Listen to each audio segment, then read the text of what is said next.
George, recently you were, nominated and selected for the College Basketball Hall of Fame. You won the John W. Bunn Award, and you're being put in as a special contributor. To many people, this is of greater prestige than a coach, because when you're put in as a coach, it's basically because you won championships, or you won a lot of games, or whatever. But, that's just numbers. Put into words what the honor means to you. Well, I think the honor became even more meaningful to me once I was acknowledged as the recipient of the award for 2013.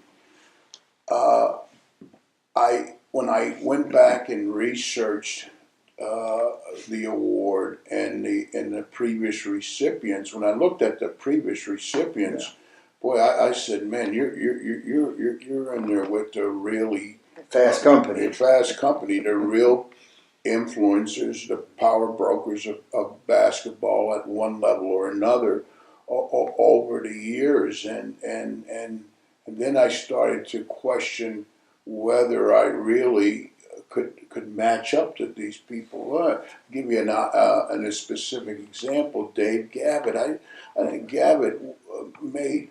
He was kind of a Steve Jobs of college basketball. He changed the landscape of college basketball and changed it for the better. And Dave Gavitt being the old coach at Providence who formed the Big East. Yes, and he founded the Big East, and was a former coach at Providence, a Dartmouth graduate. So I felt humble and appreciative, but at the same time, I realized that it was a time to kind of reflect back on how did I get to where I am today in life, and the first fundamental awareness was all those people who believed in me when I didn't believe in myself, all those people who mentored me, who motivated me, who encouraged me along the line. Those people are greatly responsible for me being where I am today. If you just talk coaches, you'd have to say, my college coach, Jack Kraft, Bob Knight, Lefty Driesell, John Thompson. Those guys had immense influence on me from a coaching perspective.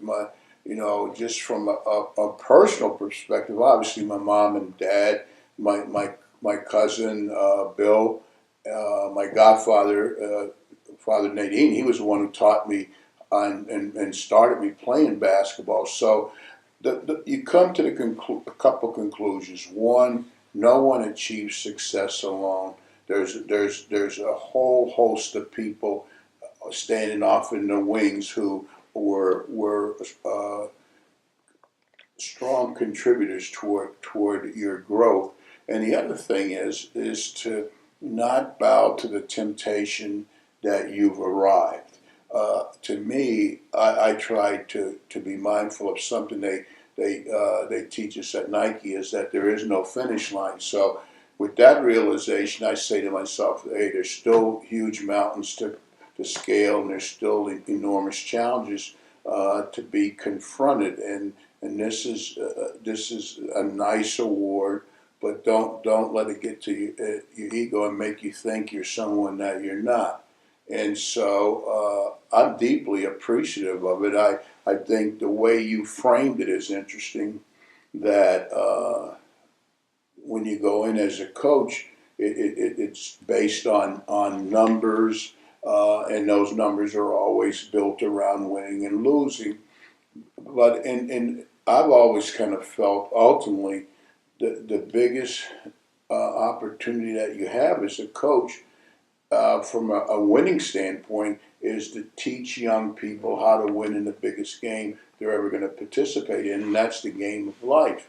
So I've learned over the 75 or going on 76 years that I've lived, Jack, that sometimes in life you can win and still lose, and sometimes in life you can lose and still win. So there's a variety of ways I would suggest that one can determine victory, and it's just not by a score on a scoreboard. There are a variety of ways that you can win, and so I'd like to think that I won a few games in the game of life too. All right, now, because it's as a special contributor, um, tell us some of your contributions. Well, back in the '70s, one of my dear friends, Glenn Wilkes, and myself, and Bobby Hussey and Bill Foster and Sonny Smith. Sonny Smith at that time, and Murray Arnold. Murray Arnold was probably at that time, he might have been coaching with the Bulls then, and of course, and then Bill Foster was probably at UNC Charlotte. Hussey, I'm not certain just where Hussey was at that time. Mm-hmm. It might have been Davison. Right. And then, of course, Glenn was the athletic director and basketball coach at Stetson. Sonny Smith, I'm not certain exactly where he was at that time. But at any rate, we decided that, hey, let's take it upon ourselves to create a mechanism that will allow us to grow professionally. And if we meet as a collective group and we have a shared mission and goals and visions and strategies, we can all grow together. You know that the rising tide lifts all the boats. And so we started, and then we said, okay, what we're going to do, we're going to meet on a Friday, and we'll conclude on a Sunday, and we'll just sit around all day and talk basketball and share information and see if we can't help each other grow as coaches and as persons. And so we started, and each year we would think of new ways to stimulate the conversations and infuse the information. And then we started to become more organized as a group, and we'd say, okay, next year you come back, your category is out of bounds plays, yours is zone defense, and so forth. And so, and then after about 5 years, people started to hear about it and wanted to be a member of the group, but we clearly understood right away that this thing could turn into a wildfire and uncontrollable. So what we decided to do is let's stay with the original group, but we allow people to come in as guests for only for that year. And then we subsequently raised the bar, and we started to bring in outside speakers to help us. And then we started to get away from different areas. Like John Savage came in for financial advice. Yes, and so what we did is we decided that let's not limit ourselves to basketball. Let's try to grow in other aspects of life. So we started to bring people in to speak, and that helped us. And so it went on for just about 20 years. And when I look back on it now, it was like taking a graduate MBA course at Harvard or Princeton or Yale or Cal Berkeley or the Wharton School. So we all benefited greatly from it. But the biggest byproduct of it, Jack, was that it unbeknownst to us, we were building an authentic friendship amongst us, and to this day, we are still as close as we ever were. We still root for each other. We still check on each other. We still spend time with each other. And it was an invaluable asset to all of our lives. Now, one other thing, that obviously is one, but to show the contribution that you made, several years, Gary Colson was one of the original ones. Gary at the time was at New Mexico. Mm-hmm. When you started this, when you started, I believe I was with you at Washington State, or it was shortly thereafter. I got a call when I was at the University of Tennessee from Larry Scheid. Larry was working for Gary at New Mexico, and he said, you know, our bosses are doing this, why don't we do one for assistant coaches? How to be a better assistant coach. Well, we did ours, and we did the same thing. We had the original group we had, I know, was Scott Duncan, who also was at New Mexico, Seth Greenberg, Dave Odom was in originally, Kevin O'Neill and Ricky Birdsong.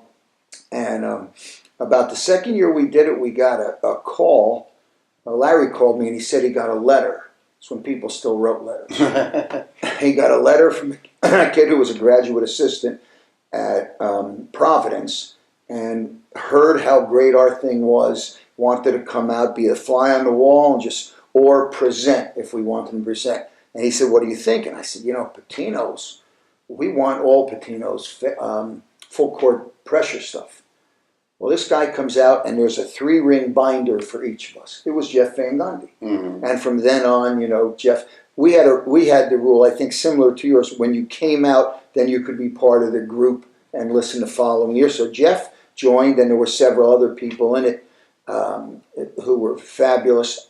And from that, there have sprung so many of these that you guys started. You had the original one. Mm-hmm. I mean, so you've touched coaches as well as players, and then you find a way, and you always found a way, to get involved with community people. Mm-hmm. Some of your best friends, you got a guy who owns a Mexican restaurant, mm-hmm. one of your best friends, the guy Barnes & Noble, I know the president of Barnes & Noble, I'm sure, is mm-hmm. thankful for all the business you've given. So I think that's what makes up the special contributor part of what you've done.